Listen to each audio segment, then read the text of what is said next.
Instead, he stood before a room of colleagues and told them I was losing my mind, that I no longer recognized him some days, that he had no choice but to let me go. When I walked into that faculty dinner 8 months later on the arm of his greatest rival, the man he'd spent 3 decades trying to destroy, I watched my husband's face turn the color of ash. But I'm getting ahead of myself. My name is Margaret Anderson. For 28 years, I was Professor Robert Anderson's wife. I was also his research assistant, his editor, his champion, and the woman who turned down a tenure-track position at Columbia so he could accept his dream job at Thornfield University. I was 54 when I made that sacrifice. I told myself it was temporary, that my time would come. It never did. Robert taught political philosophy. He was brilliant, charming, and utterly convinced of his own importance. I'd met him when I was 34, fresh out of my PhD program, full of ideas about Enlightenment thinkers and the social contract. He was 46, already a full professor, already somebody. He said I had a mind that could challenge his. For a while, I believed him. We married within a year. I took his name, I took his life. The first decade was good. We published together. We debated together. We hosted salons in our Victorian home on Elm Street, where graduate students would gather to discuss Rousseau and Locke until 2 a.m. I felt vital, seen, but slowly, the bylines changed. My contributions became acknowledgments, then footnotes, then nothing at all. When I asked him about it, he'd kiss my forehead and say, "Maggie, you know how competitive this field is. We can't both be on every paper. People will think I'm just being nice to my wife." I accepted it. I don't know why. Maybe because I was 45, then 50, then 55, and the academic job market had long since moved on from me. Maybe because I'd convinced myself that partnership meant sacrifice, that love meant supporting his success, even at the cost of my own. By our 28th anniversary, I was 62, Robert was 64. I'd spent the last year helping him complete his magnum opus, a book on political legitimacy that would define his legacy. I'd done half the research, refined his arguments, caught his errors. My name appeared in the acknowledgments as my devoted wife, whose patience knows no bounds. I should have known then. Devotion is just another word for disposable. It was a Tuesday in October when everything shattered. Robert came home early from campus, which was unusual. He poured himself a scotch, which was not. Then he sat me down in the living room, in the leather chair I'd reupholstered 3 times over the years, and he said the words that would break me. "Maggie, I want a divorce." I remember laughing. Actually laughing, because it seemed absurd. We'd just celebrated our anniversary. We'd just submitted his manuscript. We had plans to visit our daughter in Seattle for Thanksgiving. "Robert, what are you talking about?"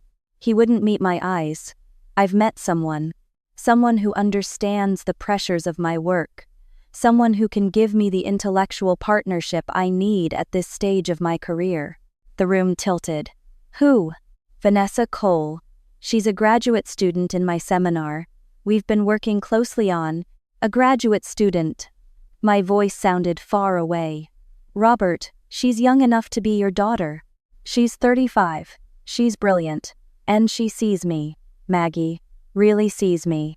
I wanted to scream that I'd been seeing him for 28 years, that I'd seen him through 2 tenure reviews, 4 book publications, countless departmental battles, that I'd seen him when he was nobody and made him somebody.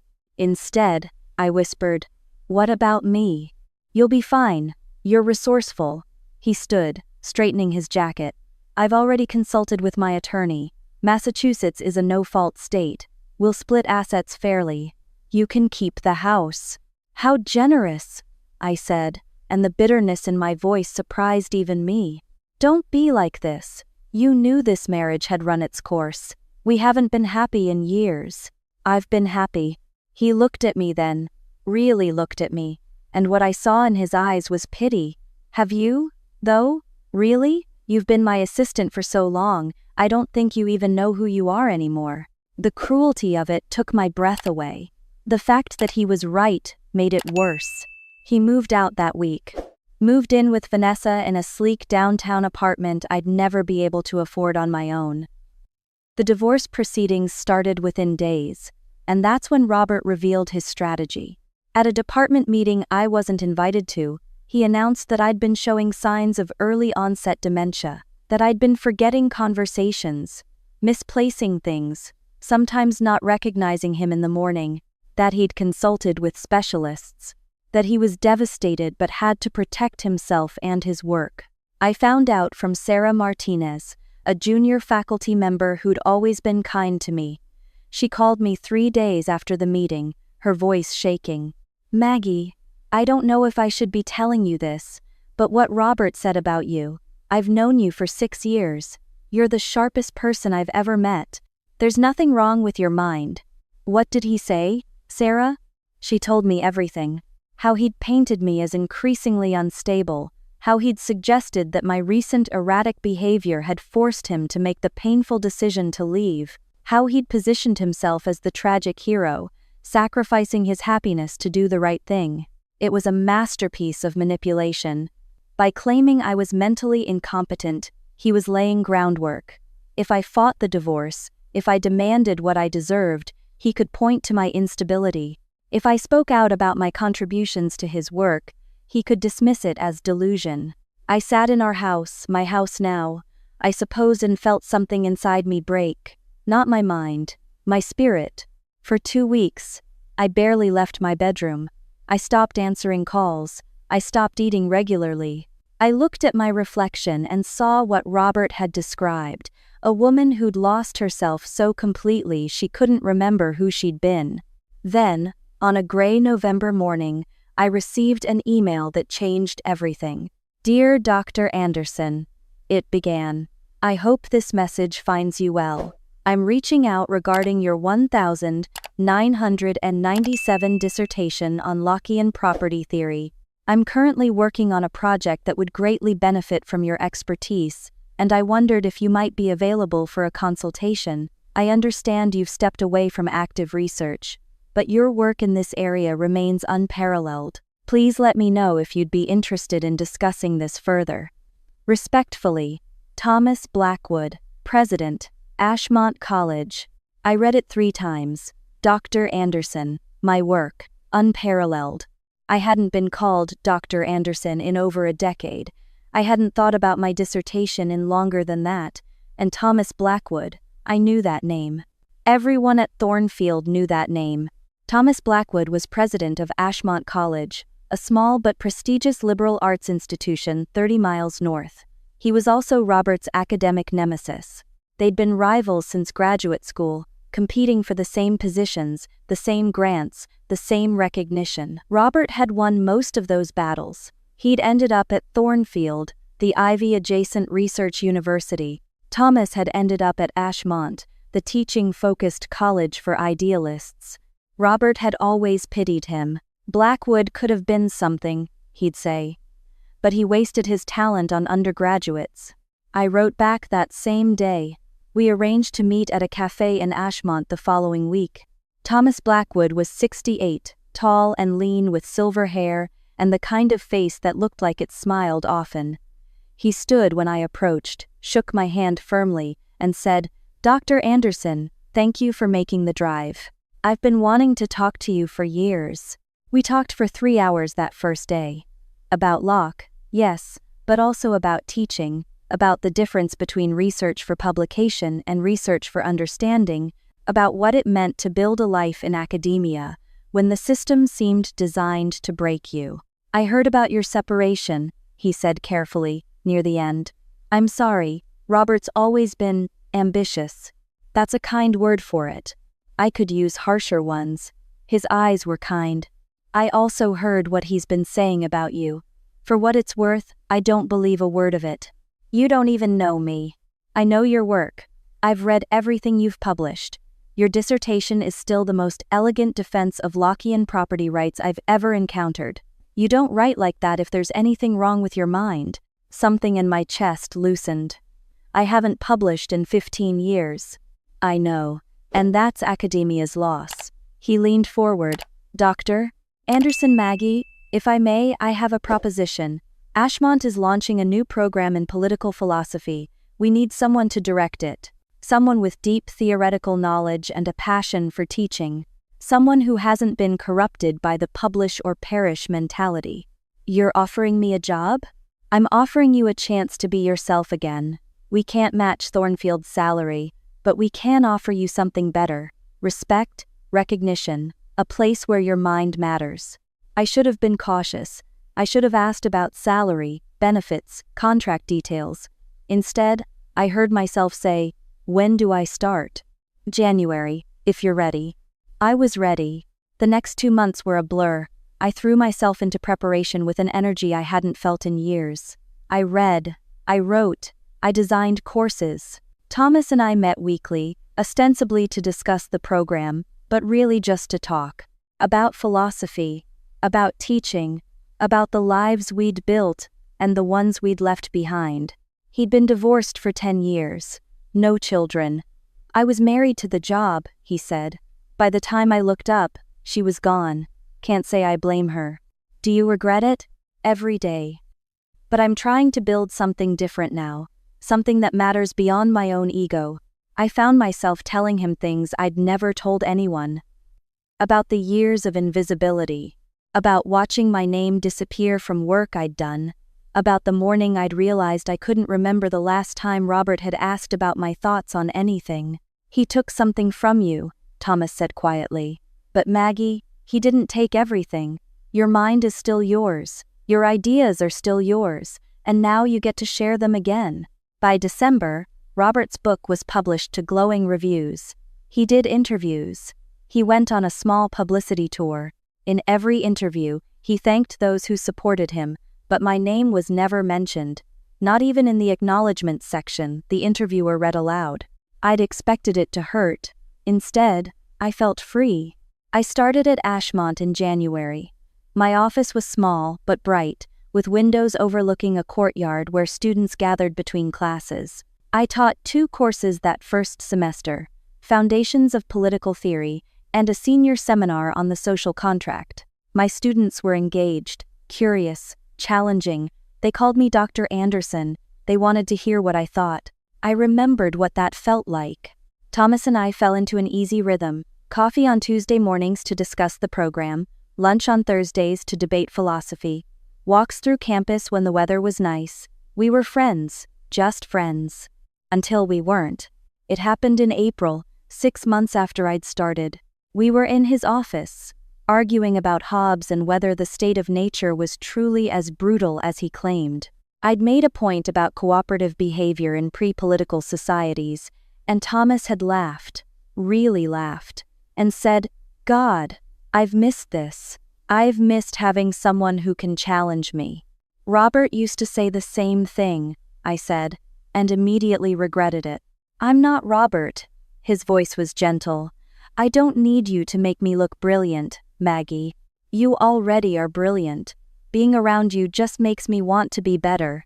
I looked at him, this man who'd given me back my name and my voice, and I felt something I hadn't felt in decades. Possibility. "Thomas. I know. It's too soon. You're still healing. I'm your colleague. There are 100 reasons why this would be complicated." He paused. "But I need you to know that I see you. Not as Robert's ex-wife. Not as my employee. As yourself. As the remarkable woman you are." I kissed him. Right there in his office, with the door open and students passing in the hallway. I kissed him because I was 62 years old and I'd spent too many years waiting for permission to want things. We were careful at first, private. But by summer, we'd stopped hiding. Thomas introduced me to the board as his partner, personally and professionally. We attended college functions together. We published a joint article on contemporary interpretations of classical liberalism. We were happy. Robert found out in September, 9 months after our divorce was finalized. He called me on a Tuesday evening, his voice tight with rage. "You're sleeping with Thomas Blackwood?" "I'm building a life with him, yes. Do you have any idea how this looks?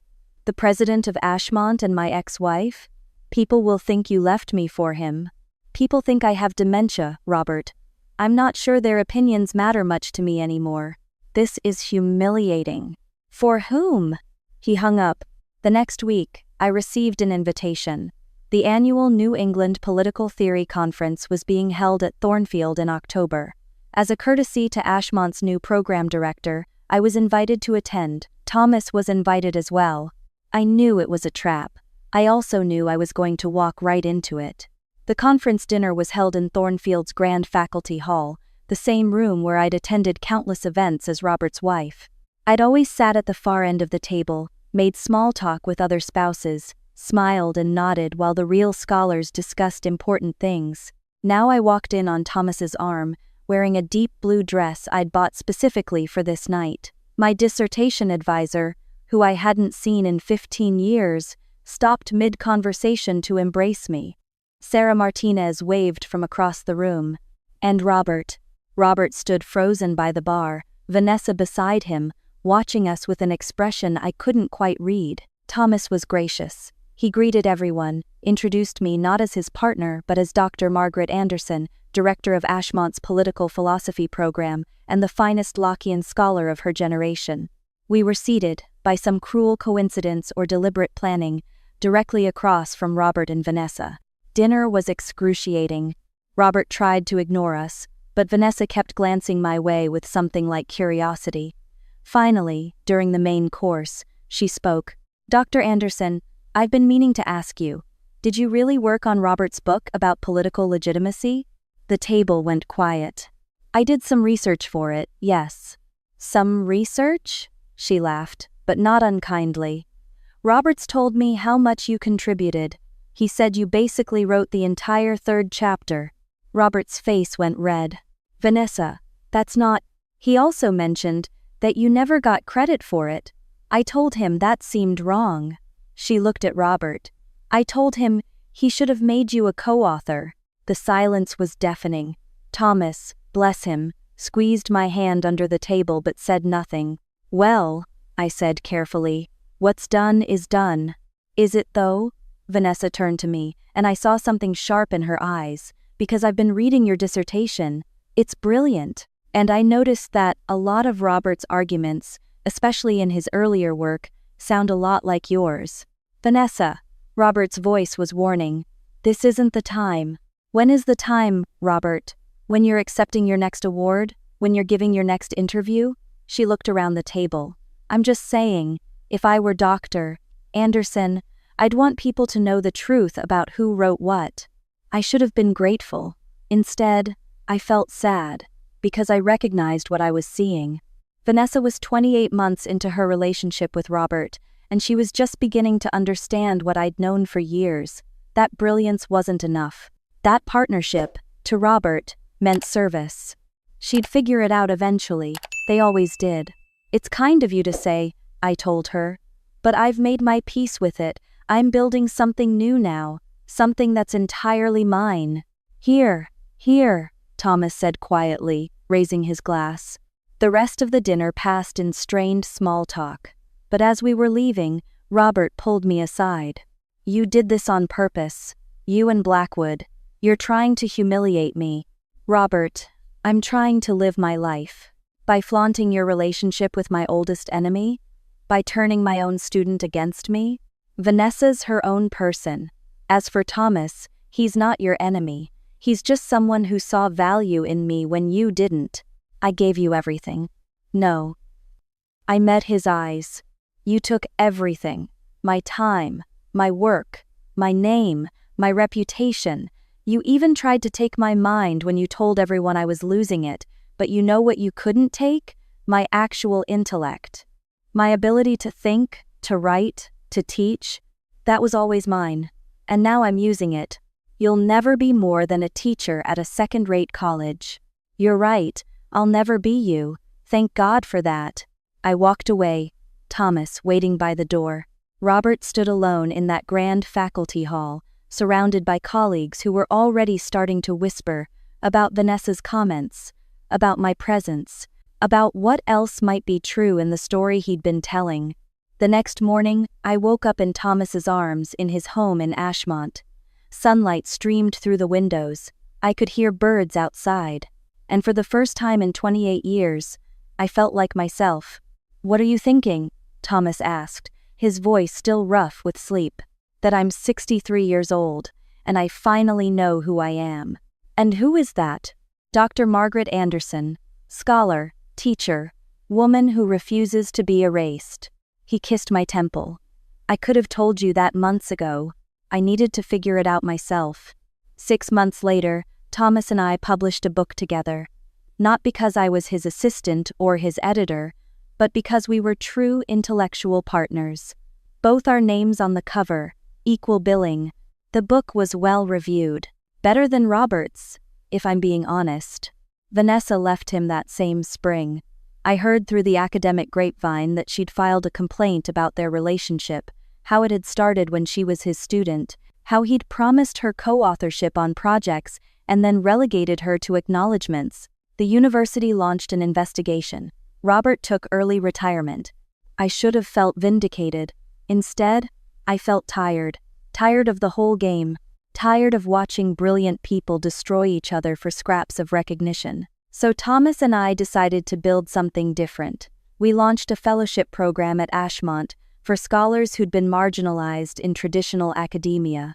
Women who'd taken time off for family. People who'd chosen teaching over publishing. Anyone who had ideas but lacked platforms. We called it the Second Chances Fellowship. On the day we announced the program, I received an email from Robert. Just 3 words. "You won, Maggie." I didn't respond. Because it had never been about winning. It had been about surviving, about refusing to disappear, about finding my voice again after decades of silence. I'm 65 now.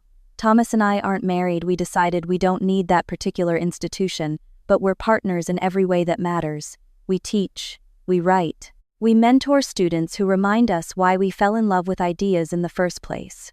Sometimes I run into former colleagues from my Thornfield days. They're always slightly awkward, unsure what to say to the woman they'd dismissed as a tragic case. I make it easy for them. I smile. I ask about their work. I tell them about mine.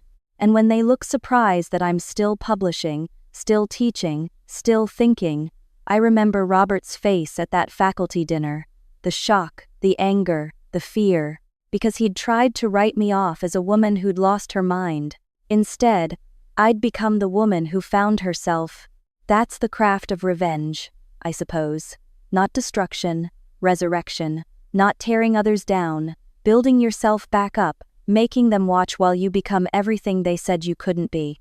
Robert's book is still cited sometimes. My work with Thomas is cited more. And every time a graduate student emails me to say my writing changed how they think about political theory, I remember that young woman I was at 34. The one who believed she could change the world with ideas. She was right. It just took me 30 years to remember. So if you're out there, reading this, feeling invisible in someone else's story, know this. It's never too late. Your mind is your own. Your voice is your own. And the best revenge is becoming yourself so fully, so completely, that they can't help but see what they lost. I hope you find your Thomas.